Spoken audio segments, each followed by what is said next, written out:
Hello అండి, అందరికీ నమస్తే. ఈరోజు వీడియోలో నేను క్రిస్పీగా టేస్టీగా ఉండే కారం కాజాలను ప్రిపేర్ చేస్తున్నాను. ఇవి చేయడం కూడా చాలా ఈజీ. ఫస్ట్ అయితే ఒక గిన్నెలోకి 2 కప్పుల మైదా పిండిని తీసుకున్నాను.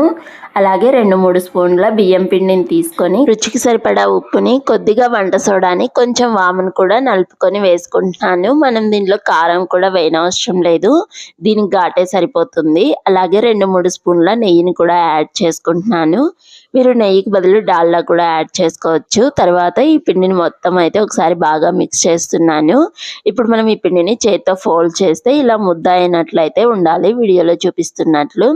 ఇంకా ఇలా కలుపుకున్న ఈ పిండిలోకి కొద్దిగా వాటర్ని అయితే యాడ్ చేసుకుంటూ ఒక సాఫ్ట్ ముద్దలాగా అయితే ప్రిపేర్ చేసుకున్నాను. ఈ ముద్దను ఒక 15 నిమిషాలు మూత పెట్టి పక్కన పెట్టేశాను.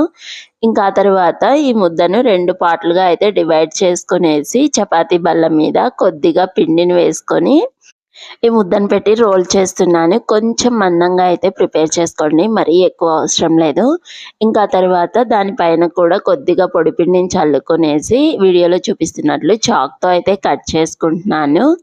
మనం ఇక్కడ డైమండ్ షేప్ అయినా స్క్వేర్ షేప్ అయినా మన ఇష్టము. నేనైతే కొన్ని డైమండ్ షేప్లో కొన్ని స్క్వేర్ షేప్లో అయితే కట్ చేశాను. ఇంకా ఇలా కట్ చేసుకున్నవన్నిటిని ఒక పక్కన పెట్టుకొని బాగా కాగిన నూనెలో అయితే డ్రాప్ చేసుకొని మంటను మీడియం ఫ్లేమ్లో పెట్టుకొని 2 సైడ్స్ తిప్పుకుంటూ ఫ్రై చేసుకోవాలి. గోల్డెన్ బ్రౌన్ కలర్ వచ్చిన తర్వాత ప్లేట్లోకి సర్వ్ అవుట్ చేసుకోవడమే. ఎక్కువగా ఆయిల్ కూడా పీల్చదు.